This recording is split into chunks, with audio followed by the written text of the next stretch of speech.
we hear the lecture of Fabian Kienbaum. He's Chief Empowerment Officer at Kienbaum Consultants. Yeah, and I'm quite excited about the topic of purpose because this is something for everybody. So let's get started. Yeah, there we go. Absolutely. So good morning, everyone. Thanks for having me. Pleasure to be with you today. I've heard that so far it all went well, and let's keep it that way. So my name is Fabian Kienbaum, and I have the pleasure to share some thoughts with you today during this morning. And what I would like to point out are some food for thoughts, given the times we're currently facing. So obviously it is about Corona, but then at the same time, it's also about purpose. And I would like to bring the concept then also of work and purpose to your attention. And what I would like to try is that shedding light on both the organizational and then at the same time, the individual view. Obviously, it's somehow interlinked because work or organizations consists of people, of us as individuals. And for that reason, it is closely intertwined. But I think it's good that during this time where very often we have very challenging moments, but at the same time, I think all of us have made the experience that sometimes there's more time to reflect. And I think it's just good to have the notion of this concept just in the back of our mind when we very often go into unprecedented fields and areas which we have probably not faced before. And it gives us more security just to have these concepts back in our mind. So whenever we talk about work, we obviously talk about organization. And what comes to our minds is, I truly believe that this is valid for all of us. How can we turn organizations into performing ones? How can we get the most out of organizations, make them more future-proof, more bulletproof, more resilient facing these especially challenging times? And obviously, when we intend to do so, a very good start is that what do we need to do to bring the most out of our people? And what I would like to share with you for a start is this idea of how can we build alignment and what does it mean, and also in terms of igniting the collective intelligence. Because I think basically and simply put, at the end of the day, we have very often so much know-how, so much expertise within organization, but very often at the same time, we do not succeed in leveraging the full potential. And these concepts you see here, they might sound trivial, but I think it's just good to bring it in our forehead, so just in front of us to see. Because when we have a look at recent development, also when we look about what makes the most successful companies we see these days, and the majority of them are tech companies, what are their secret recipes? And what we see is that very often these companies, they increase the probability of being successful by, at the one hand, being able to build the highest degree of alignment. And at the same time, and this is basically the secret recipe, they grant the highest degree of autonomy. And when you have a look at this very basic example, you might laugh because you know this figure. It is just about, we see a challenge and we want to develop a solution to it. But it's not like in the old days where you have like only the boss, him or her, saying the people what to do. These are the other examples. But on the contrary, it is about, okay, figure out how. And why is this concept and this notion so important? Obviously, it is about, okay, people, whenever they feel being seen, whenever they feel being valued, when they have the feeling that there's leeway for them to bring their own ideas to the table, to really have the idea of that they can make the decisions, so that we are able to create ownership, then it makes sense to have this entrepreneurial spirit. And that, at the end of the day, ultimately, that's our desire for all of us, right? We want to make the people within an organization basically to the owners of it, to decide and just they really care about what they're doing. And how can we get there? I think this is also then another notion just in the middle of the slide, which I show here. It also seems trivial, but I think it's very important because very often we see this phenomenon of silos, of department thinking, or maybe we have many subsidiaries and we do not have the feeling that they really interact for the good of the client, of course, for the good of the customers. And I think this idea of building communities, be it in a virtual way or hopefully when we can get back there, in a physical way, building these communities. This is the essential idea behind it. And why is this so important? This has to do with the graphic at the right-hand side. You see these shifts. So the majority of us has been socialized with phenomenons on the left-hand side. Companies for a very long time, also driven by shareholder value, have had the ultimate goal for being profitable. Structures were more hierarchical. It was about controlling, planning, and privacy. And the message here is not that this is not important anymore. Obviously, we want to have profitable businesses, and we need hierarchies, and we need some sort of controlling, and obviously we need to plan. And probably we do not want to share everything related to a company with all the people involved and all the stakeholders involved.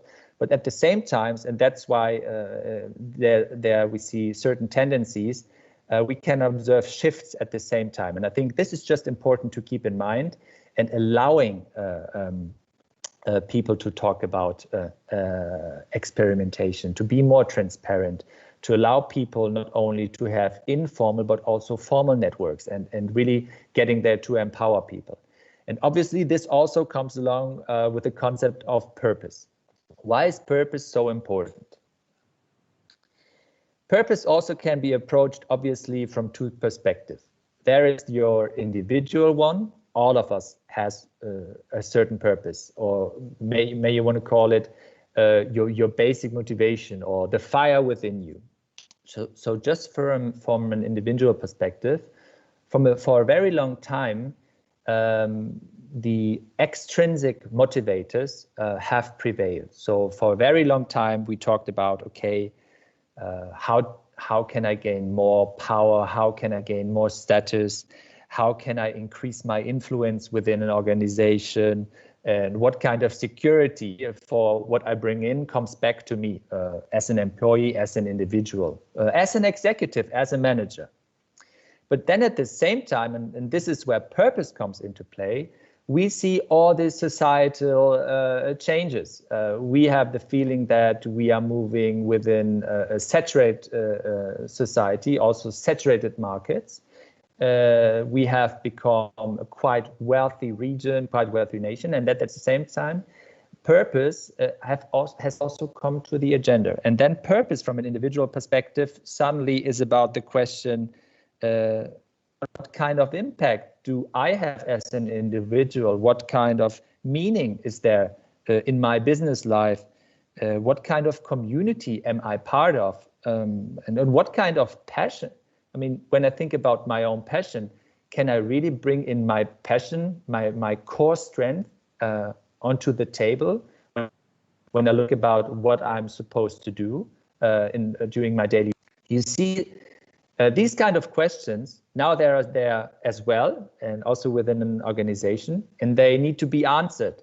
And for that reason, this is then also where the idea of corporate purpose comes into play. And I brought some examples with me today, just to give you a bit of feeling. So we have this individual perspective, but there's the corporate one as well. And it's not really about whether you call it purpose, cause, belief, North Star, as the French put it, raison d'être, but I think you get a feeling for it. And a basic question, I think, which can be put and be in the back of our mind is, okay, what would the world miss if we weren't there as a company? Or simply put, what kind of solution do we bring to the table? What kind of impact then at the same time do we want to contribute? What kind of impact do we want to make as an organization?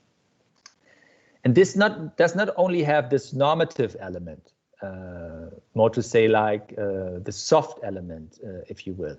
it is much more to it, because if you have a look at the examples here, and if we just look at the quote from the CEO of Scout24, I think it's quite a strong. It's a quote which really sums up the basic idea. Whatever we look at, be it society, movements, organizations, be it in the economy, in science, whenever you see strong elements of it, all of these institutions, all of these movements, they have a deeply unifying purpose. And this brings people together, this forms communities, and this forms power. But then at the same time, for an organization, it brings added value as well. And if we have a look at Viessmann, a family-owned company which you might know, for a very, very long time, 100 years, they understood themselves as a manufacturer for heating and cooling systems. So they were on the roof and they were in the cellar, obviously, with their products. And what they succeeded in by developing their purpose, and basically this is not something which is imposed, the purpose. It is always within the company. But when the time passes by, maybe somehow it is hidden and you can't really find it. But when companies were founded, the mothers and founding mothers and the founding fathers, they had this very basic idea of, okay, what problems do they want to solve and what kind of impact they want to make. So when you are able to unveil this purpose, and as they have succeeded, you see here, they come up with the idea of living spaces. And when you hear living spaces, you automatically get the feeling, okay, this is then being more of just being a producer. Now we're talking about solutions. And by developing this purpose, I believe, as a company, it gives you more room, more fantasy of where you can move, what you can probably start doing, but that at the same time, in order to be consistent with the purpose, what kind of things you might stop doing. And this is quite interesting, also given the time and what the fair today is about, sustainability. I mean, if you're producing products, and this is something they are facing right now, they're producing heating system based on oil. Is this really the future? This is something they are currently considering. And this you see then also with the purpose statement here, for generations to come, obviously is linked to say sustainability. And I just wanted to give you a feeling why purpose is important, because given the times we're currently facing and also anticipating what comes next after COVID, I think it is very fair to say that the idea of sustainability and also climate change or green economy, the Green Deal of the EU, will become much more important. What we see yesterday when Biden was taking over office, what kind of executive orders he has signed, I think the economy definitely will become greener. And for that reason, the topic is so important. And obviously for an organization, it's always linked to purpose. You might have felt that I'm interested into the topic and we wanted to dig deeper. That's why during the last year we conducted a survey, and I'm happy to share it with you afterwards. It is in German for the time only, but what we digged into was the question like, okay, how is purpose, the concept of purpose, linked to the questions which is really relevant to us? Okay, man, I mean, how does purpose affect performance? How does purpose affect innovation, customer retention, all these sort of things? And what we found out, simply put in just a few words, is all the companies which have succeeded in really unveiling their purpose and in a consistent way with their strategy, their vision, their mission, and which have developed a clear focus where they want to move. And where the topic is linked to the CEO to C-level, all of these companies, they have really succeeded in outperforming their competitors on the one hand, becoming more innovative, fostering also digital transformation, as you can guess from the example of Viessmann. But then at the same time, they have also succeeded in pushing their customer retention, pushing the employee satisfaction, building characters, strengthening their brand. And another question which came along with it also was the question, because we started conducting the survey just at the beginning of when the pandemic began to start, was like, okay, how do you think then, and how far does purpose is affected by the fact that currently we have a crisis? And of course, you might argue that as a company, when you fight for surviving, there are more important things than thinking about your purpose. But then at the same time, I believe that when you have these situations where you fight for survival, the question for why are you really doing this is always there. Probably you do not intend to answer directly, but indirectly it's always there. And for that reason, I believe that more than 50% of the participants says that purpose, especially in the crisis these days, is important. And that's one of the messages I wanted to share with you. The last example, I think this is also then linked to what you're covering during the fair and the exhibition today, and also when I had a look at the other topics of the speeches, the lectures, and the keynote is obviously sustainability and the question and how far the concept of purpose is linked to the 17 goals of the UN. And also there you can see all the companies which have succeeded in defining their purpose. They have a quite close link to at least one, very often 2 or 3 of these 17 UN climate and sustainability goals. This leads me to the last chart of my lecture. Basically, it is about, okay, what can we do as individuals? What can we do to become more resilient? What can we do to cope with the current phase, which is unprecedented for all of us? And I have compiled some very practical tips. As you see, you must always be careful with tips, but I think it's just some good thinking, and that's what I meant by food for thought. Probably there are some thoughts for you as well. And we have looked at a couple of dimensions which have proven very important, and when facing them in the right way, I think they're also really important for being more in a better position to cope with the current situation. It has to do obviously with collaboration. I mean, how can we guarantee ongoing collaboration given the fact that we have to work virtually, very often completely, or at least in a hybrid way? It has to do with self-management. How can we as individuals, as executives, as managers be good role models? Also spending security, spending orientation to our people, to the organization, to our customers, obviously, basically to all stakeholders. This leads then to the idea of leadership. We briefly touched upon this at the very beginning when we had the concepts of autonomy and then also freedom, leeway for people. And what you currently probably face today is the question, okay, how do we negotiate? How do we network in a virtual way, which is totally new to us, and then which is also really important, which shouldn't be underestimated, of course, has to do with well-being. And when we quickly go through it, probably not all of them in the same detail, I'd like to highlight some of them because I think they're important. The first starts with collaboration. I mean, given the fact that we are facing this new situation, how can we make sure that we do not lose ties? How can we make sure that we are still bonding with each other? How can we make sure that there is enough glue for sticking together as a team, as an organization? And one of these tips, so to say, is, okay, we need to make sure that things stay hybrid. Of course, it also depends on the government and other regulations which have been put into place. But when we have certain topics, when we start certain things, I mean, we must make sure that we have some physical interaction as well. There are a lot of things which we can do and conduct virtually. And I think we have all developed a good mode for working together.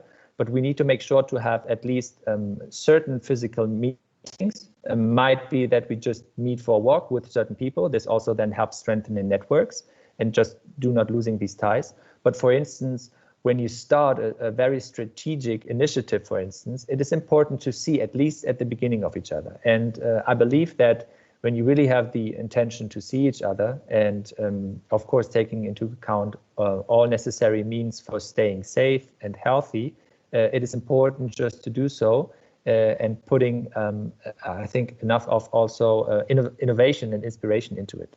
And having certain rituals like morning coffees in a structured way with people also, and this leads over to another dimension, being able to communicate effectively to an audience is just as important as being able to communicate individually with people, because all of us as individuals, we cope with the situation in a different way. And we as executives, as managers, we need the highest degree of empathy to really put ourselves in the shoes of our people and to really think through, like, okay, what are these people going through? Because at the end of the day, the better we understand the situation, the better we can help, and the more we can make sure that the entire organization stays, of course, in a good condition, and that performance is not suffering. I think this is something really important which we have to keep in mind. And then there are some practical tips, like, okay, probably it's nudging, but let's start shortening our meetings and shortening like the meeting time by default to 25 and 50 minutes respectively. Let's make sure and also leave the comfort zone by trying to make use of new tools, which hopefully increase our efficiency. Let's make sure to clean up everything which we have the feeling which is not really adding value to the way we are working. For instance, making sure at the beginning of the year that you quit all these newsletters which float your inbox on a daily basis. And then at the same time, of course, a lot of what I've just covered is linked to leadership. Sometimes we need to start trusting people, probably in a new way. It might be disappointing at some times, but at the same time, we'll have very, very good experiences with it. You can see all of this here, and I think it makes it is self-explanatory. And coming to an end, I think what shouldn't be underestimated, I already mentioned it, is the idea like, okay, you can only be a good leader during this crisis when it is not about only your mental constitution, but also your physical one. And for that reason, the well-being is just as important. Physical education needs to be put onto the table even more than before. It must be put into your agenda. And during 5 days a week, at least 2 times 20 minutes should be useful. And it's just good for your mind, but for your body at the same time. And simply put, of course, the more balanced we are as people, as leaders, as managers, as executives, the more balanced and the clearer and the more focus we can give into the organizations. I think it sounds simple. It's a simple concept. And this helps then working together and going through this pandemic as a community, strengthening solidarity, strengthening team spirit, because that's what we need. And this is also where a lot of people gain and also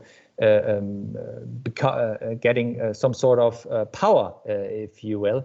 It gives you strength, and knowing that you're not alone and that we're in this together makes us more resilient going forward. And I hope I could share some practical tips with you, and also having this notion of new work, of the importance of purpose, given the times we're facing in particular, to you. And I'm happy to hand over to you again. Thanks for your attention.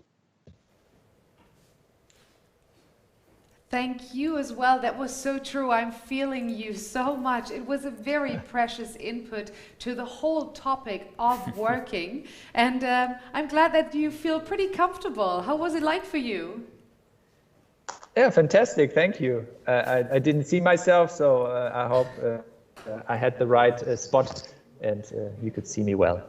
That's awesome. I hope you are here for a bit longer, because luckily we have questions from the audience for you. So Hubertus would like to ask you something.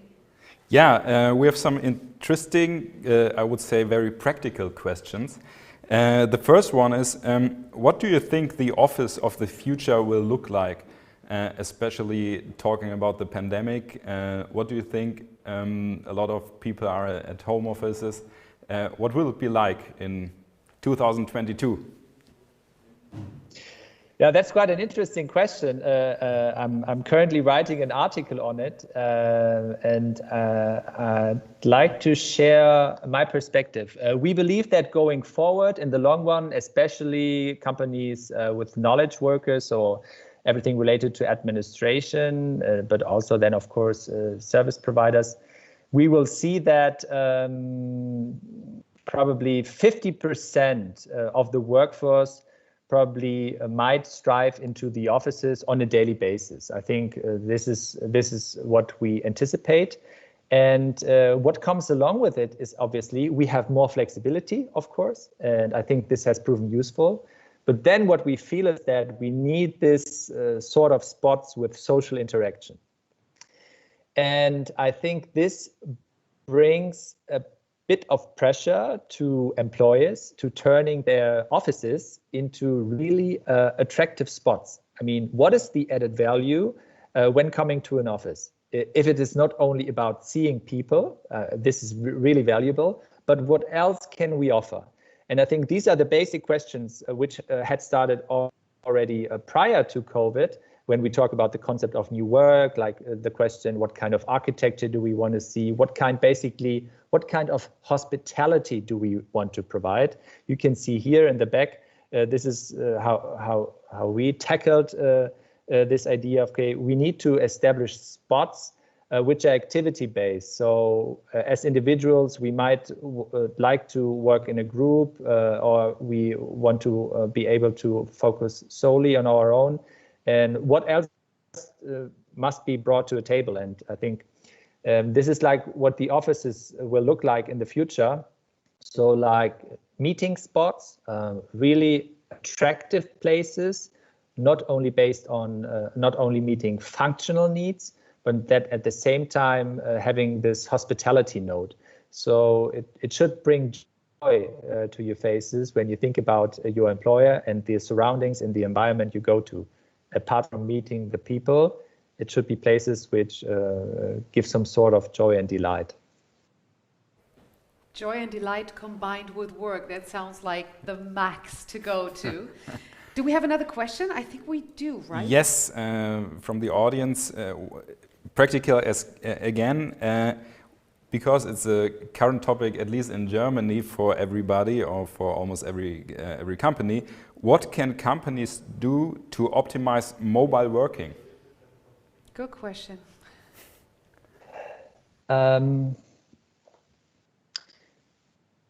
I think what is valid for the government or the state is like it starts with digital infrastructure, of course, digital security. But I have the feeling that a lot of companies and the majority of the IT departments, they did an incredible job. So like having the right infrastructure that at the same time.